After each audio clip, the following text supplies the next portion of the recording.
Let's give the Lord a loud applause. Thank you very much. May we be seated, please.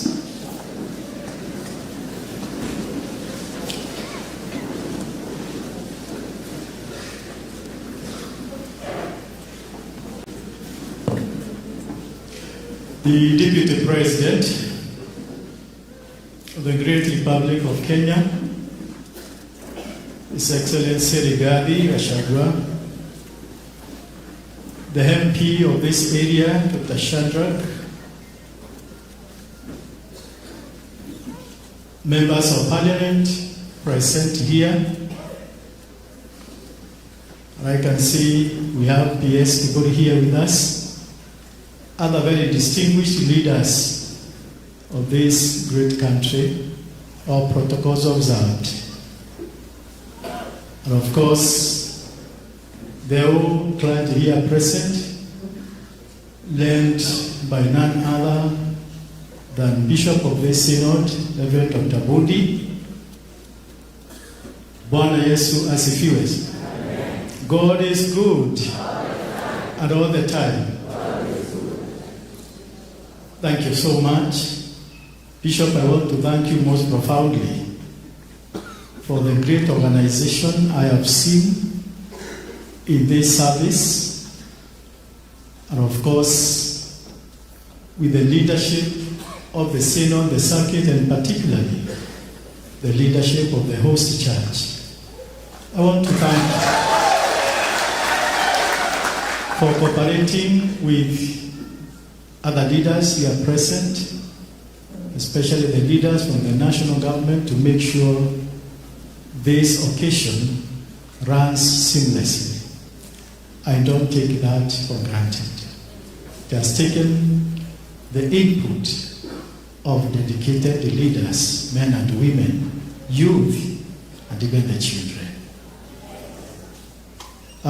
Your Excellency, this is not my first time to preach before you. Like I said the last time we met somewhere in one of our churches, I said it is not something given to have our national leaders patron our churches. It is not anything to take for granted, and it is for our good. When the government and the church work hand in hand, it is all for the social and economic development of our country. So on behalf of our conference, and on behalf of my presiding bishop, His Grace Reverend Isaiah Day, I want to convey his greetings to you, sir, and to say for very unavoidable circumstances, he could not have made it here. And so I stand here on his behalf and on behalf of the whole conference as we celebrate the centenary celebrations of this great congregation. Before I delve in my sermon, Your Excellency, let me thank you, both as a person and also on behalf of the church, for the social transformation that you are leading, especially in transforming families. I know you and Reverend Dorcas have taken it upon themselves to restore family values and foundations and to restore the strength of our families by fighting illicit brews and other social evils. That aside, Your Excellency, that in itself is complementing the work of the church that we do together. I also want to thank the area MP, my friend, Dr. Mwiti. We know the work you are doing in this constituency in line with your strategic plan for this constituency. Bishop Bundi, because I will not take any other platform, I also want to thank you on behalf of the conference for very successful ministry that you have served in the last 8 years. And I note with appreciation that we will be celebrating you this month. And so the conference also commits to support you for the work you have done. Allow me now to very briefly go into what I can call a short reflection on our readings that we did today, of course guided by the theme of this occasion. So today we are here again to celebrate the centenary celebrations. May I ask my wife to rise and wave to the congregation?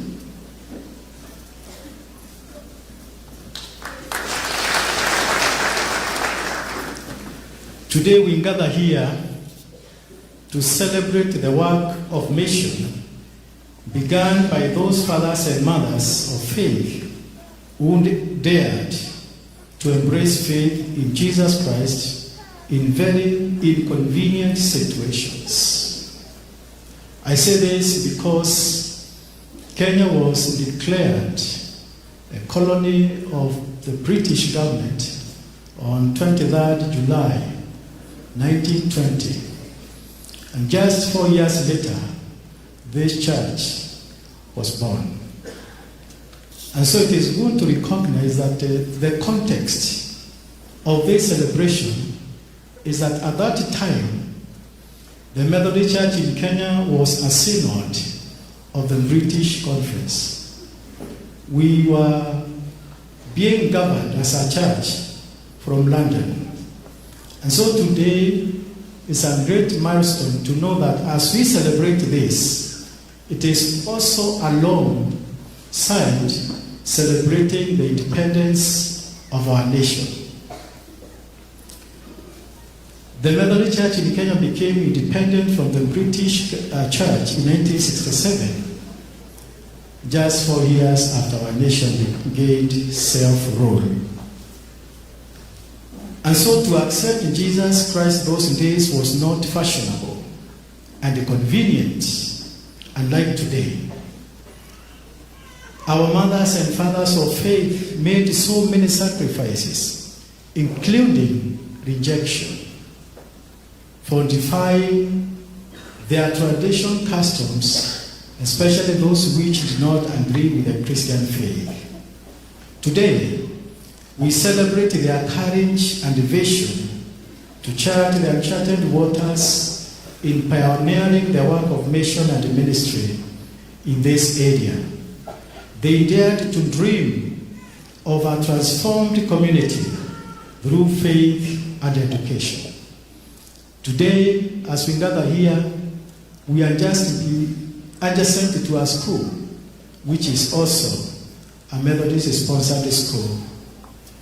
And to remind ourselves that our church, in way of its mission approach, and 3 main ways of approach to mission, through evangelism, through education, through health care, and other social transformational projects. So, can we imagine for a moment how the Mekombone of 100 years looked like? I am sure none of those who began this church are surviving. And if there is one surviving, let me know. A few. Are they present? I'll pause for a moment and ask they stand from wherever they are. Those who started the church 100 years ago?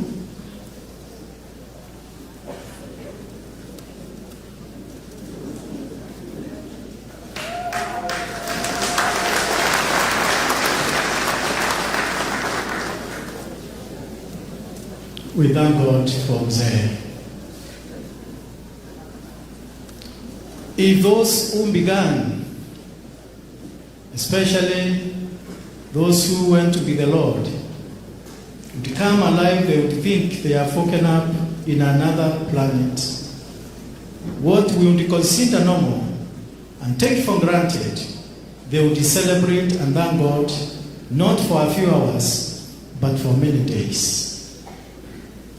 In that line, as we mark 100 years of our existence as a church, we need to remind ourselves that we are part of our journey that was begun by these enduring visionaries.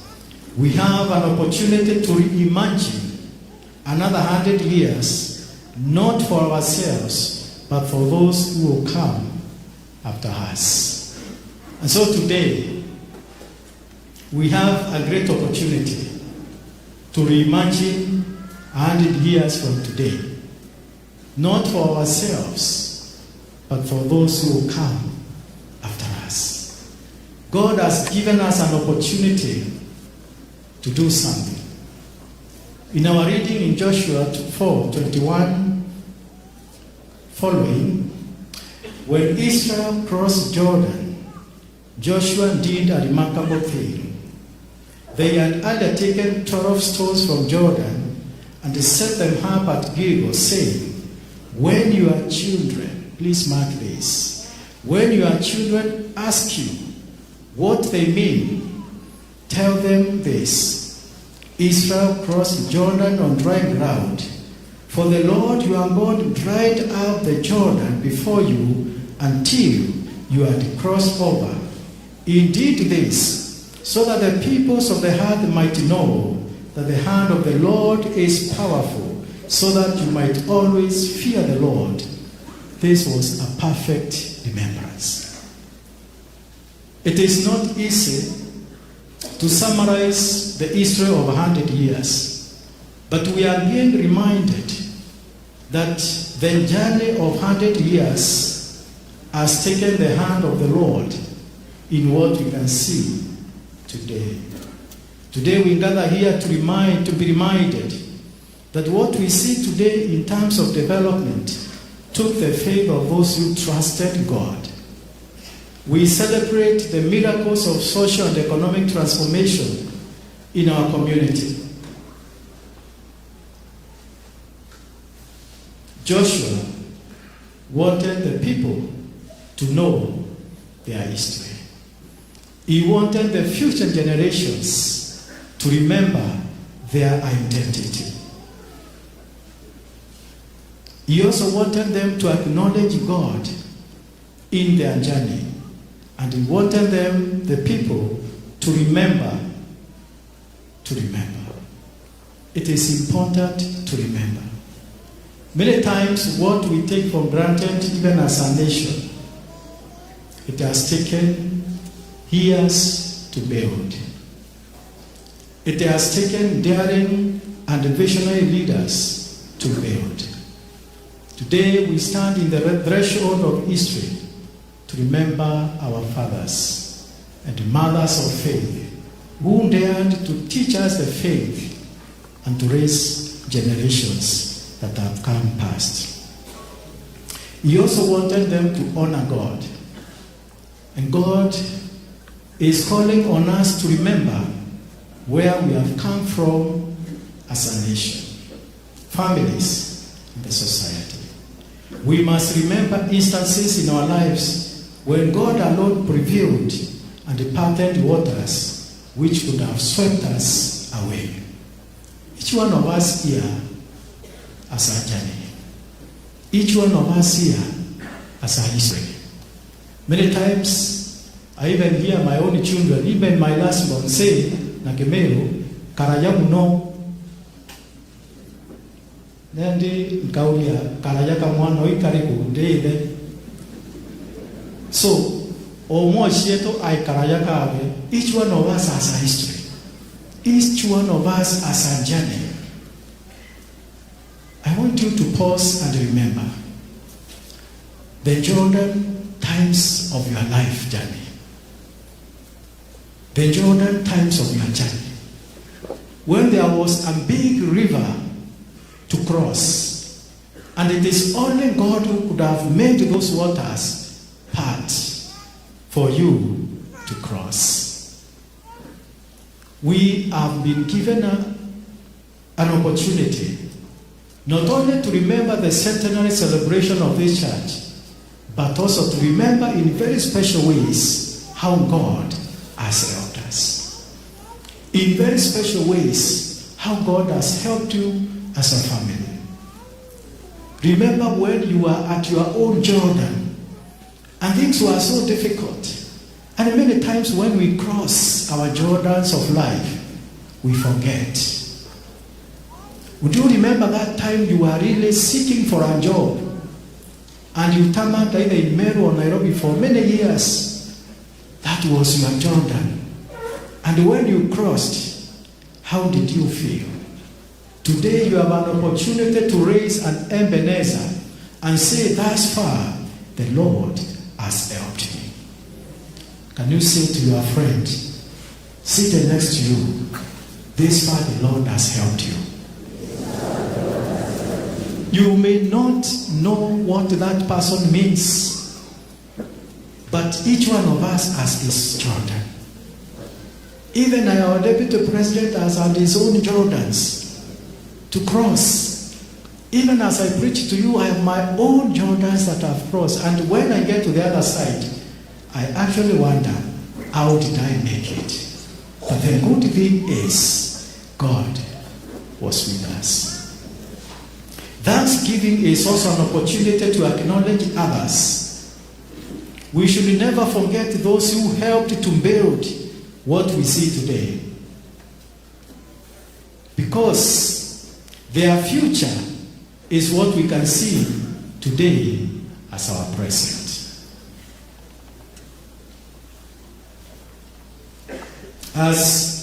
Are we grateful about each other? Do we celebrate others, and especially those who work among us? May they be bishops, may they be ministers, may they be lay leaders of the church, may they be the leaders of our nation. Do we take time to celebrate and thank God for them? In our Bible reading, Paul was urging the Christian community of Thessaloniki to remember those who labor among them. So today we are not just celebrating, we want to remember the labor of those who came before us. Because when you celebrate them, you will also be celebrated.